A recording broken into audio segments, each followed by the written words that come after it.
Across the ruins of Anatolia, one belief has survived longer than most of the empires that built them. The belief that not every abandoned place is truly empty.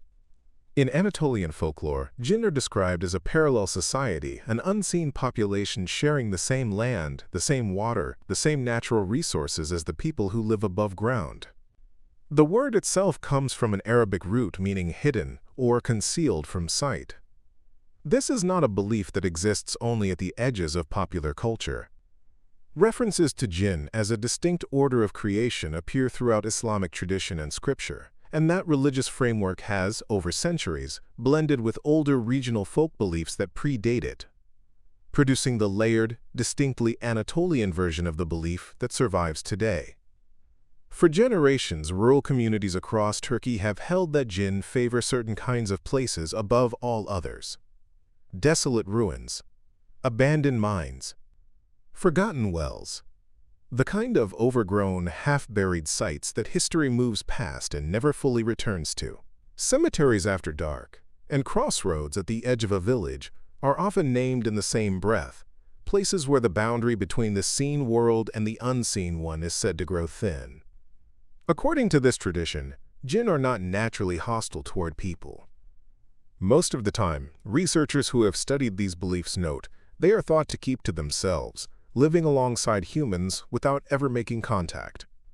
It is only when disturbed, provoked, or angered that they are said to act against the people who intrude on their space.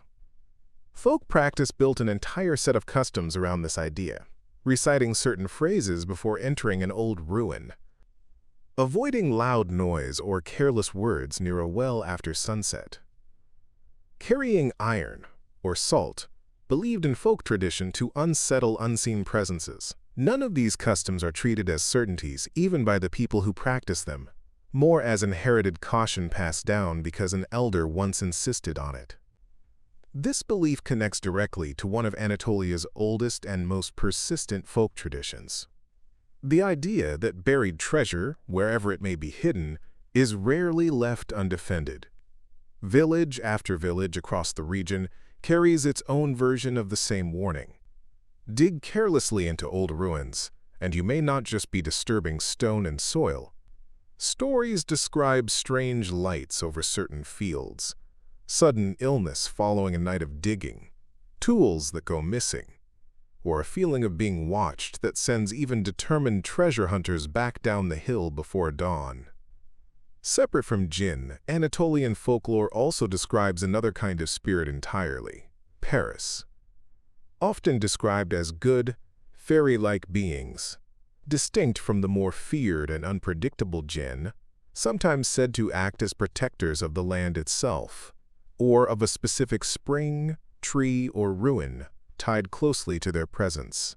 The word peri traces back to Persian pari, part of a much older Zoroastrian-era mythology that entered Turkic and Islamic folklore through centuries of cultural contact across the Iranian plateau, long before it settled into the Anatolian countryside as a familiar, half-domesticated kind of spirit. Comparative folklorists studying belief systems across the wider Islamic world have noted strikingly similar guardian spirit motifs stretching from North Africa through the Levant and into Central Asia, a pattern some scholars trace partly to the spread of stories collected in 1001 Nights, where jinn guarding hidden riches appear as a recurring device. Whether Anatolian treasure guardian belief grew from that shared literary root or developed in parallel from older regional practice, folklorists studying the tradition generally treat it as a case of overlapping influence rather than a single clear point of origin. These beliefs are strongest today in the villages of eastern and central Anatolia, regions where isolated ruins, abandoned mining works, and centuries of shifting populations have left behind more unexplained, half-forgotten sites than almost anywhere else in the country.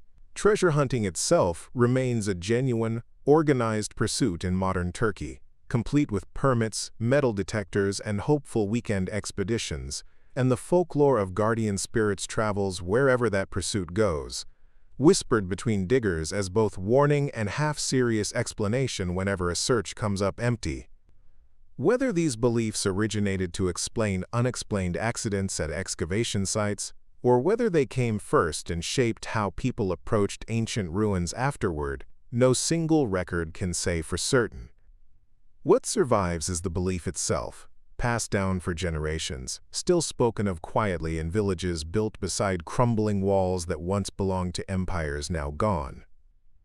A reminder that in Anatolia, the line between history and folklore has never been entirely closed. On the 30th of January, 1923, in the Swiss city of Lausanne, a single treaty changed the lives of more than 1.5 million people. The convention concerning the exchange of Greek and Turkish populations forced the mass relocation of over 1,200,000 Greek Orthodox Christians from Anatolia, Eastern Thrace, and beyond, alongside several 100,000 Muslims living in Greece. The criteria for who had to move was not language or even self-identification, it was religion. Greek-speaking Muslims from Crete were included in the exchange. Turkish-speaking Orthodox Christians from Anatolia's interior, who in some cases spoke little or no Greek at all, were included as well. Two notable exceptions were carved into the treaty: Greek Orthodox residents already established in Istanbul and Muslims in Western Thrace were permitted to remain in place. The exchange was negotiated as part of the wider Lausanne Peace Conference, where Turkish delegate İsmet İnönü and Norwegian diplomat Fridtjof Nansen, acting on behalf of the League of Nations, worked alongside Greek representatives to formalize an arrangement first proposed as a way to prevent further ethnic violence following years of war in the region.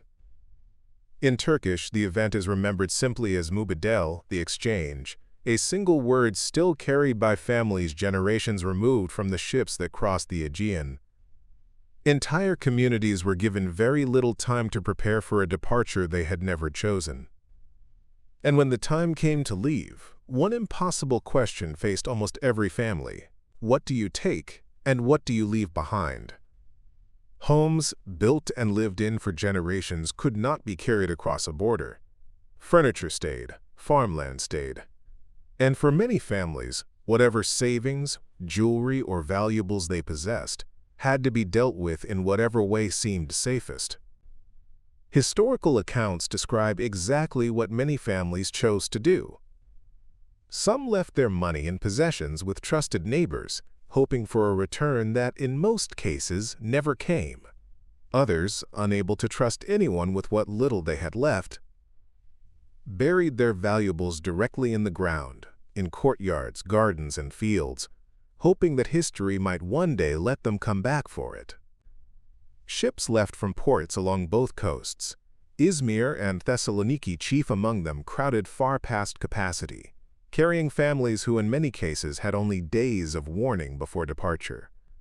Officials on both sides worked from formal population exchange records, cataloging names, villages, and property left behind, paperwork that would later become the only surviving trace of entire communities that no longer existed on the ground where they once lived.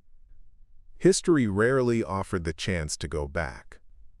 In the decades since, some descendants of exchanged families have made the journey in reverse, traveling from Greece back into Turkey or from Turkey into Greece, searching out the towns their grandparents once described, standing in front of houses now lived in by strangers, looking for any trace of a life that had to be abandoned in a matter of weeks. Old Ottoman land registry documents, known as tapu records, have occasionally helped these descendants confirm exactly which house, field, or courtyard their family once held, turning a half-remembered family story into a specific address that can still be walked to and stood in front of, even generations later. Generations later, the descendants of those exchanged families still carry the memory forward. In Bursa, a restored building now serves as a museum dedicated entirely to the population exchange, filled with donated items. Tools, kitchen utensils, clothing, fragments of daily life, carried forward not because they were valuable, but because they were all that remained of a world that no longer existed. Foundations on both sides of the Aegean, including organizations dedicated specifically to the memory of the exchange, have spent decades collecting oral histories from that generation, before those voices were lost entirely, recording the routes families took, the villages they left, and, in some interviews, exactly where a courtyard or a garden corner was said to hide something buried in a hurry. Twin town partnerships between Turkish and Greek municipalities, formed specifically around shared exchange history, keep that connection alive in a more formal way today, decades after the last ships crossed the Aegean in either direction. Whether more of what was buried during those chaotic months still waits somewhere beneath Anatolian soil, undisturbed in a courtyard corner, or a field long since replanted by another family entirely, no records can say for certain. What survives clearly is the memory itself. A treaty signed in a foreign city, and a million individual choices, made in doorways and courtyards, about what a life could carry, and what it had to leave behind forever. Across rural Anatolia, one belief has quietly shaped the landscape for generations. The belief that the ground itself is full of gold. This is not a fringe idea passed between a handful of villages. It is a deeply rooted folk conviction, one strong enough that treasure hunting in Turkey has become an organized, documented activity in its own right. In 2018, hunters formally established the Anatolia Treasure Hunters Training and Research Association, giving structure to a practice that has existed informally for far longer. Abandoned mines and old mill sites sit at the center of this belief. Empty, forgotten. Exactly the kind of place where local folklore says wealth might still be hidden, left behind by people who never returned to claim it. Anatolia's mining history stretches back thousands of years, through Hittite, Roman, Byzantine, and Ottoman-era workings, leaving behind a landscape genuinely scattered with old shafts, tunnels, and millstones long since abandoned to time and weather.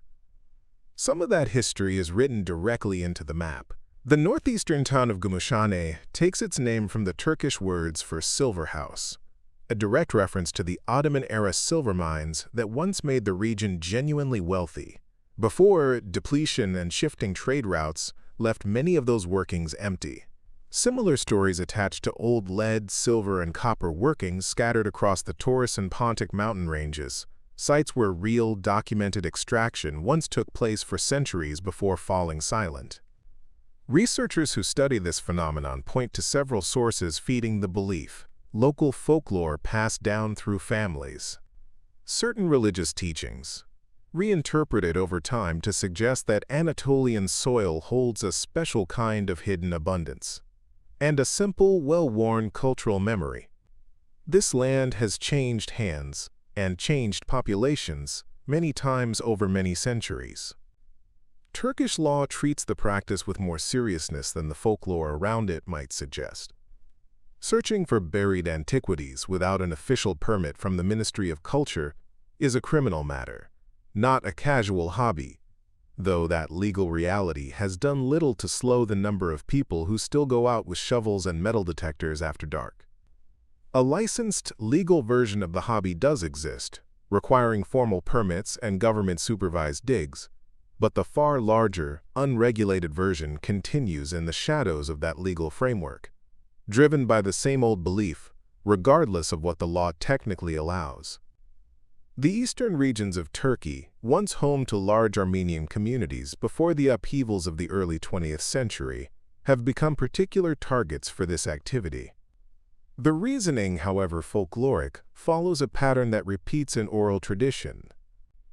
Families forced to leave suddenly, the belief holds, would have buried what they could not carry and never returned to reclaim it, leaving the ground itself as the only witness to where it went. Old mill sites carry a slightly different version of the same belief. Millers, in a cash economy that ran largely on grain and barter, were sometimes remembered locally as having held onto real savings, tucked away somewhere on the property rather than trusted to any bank.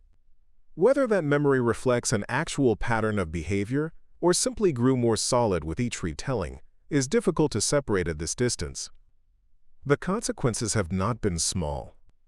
Treasure hunters searching for buried wealth have caused documented damage to Armenian cultural heritage sites scattered throughout the region, digging into historic structures in search of gold that, in the vast majority of cases, was never there to begin with. Genuine archaeological sites have suffered the same fate, their layered evidence destroyed in a single night of unsupervised digging, information lost that no amount of later study can fully recover. Sociologists who have studied the culture around this practice describe a world with its own internal logic. Hopeful diggers consulting maps of uncertain origin, old coins, or half-remembered family stories, sometimes even turning to local religious figures believed to have insight into where Jinn might be guarding something valuable. It is a practice driven as much by hope and hardship as by any real evidence that gold lies beneath a particular field. Local rumor often adds another layer to these places, stories of misfortune following those who dig too carelessly, bad luck, strange coincidences. The kind of warning that spreads easily around any abandoned site with a reputation for hidden wealth. Whether any specific mine or mill actually carries a curse, no record can confirm, no matter how many hopeful diggers swear otherwise after a bad night's work. What is certain is the belief itself, old, widespread, and still powerful enough today to send people out with shovels into ruins that history left empty a long time ago.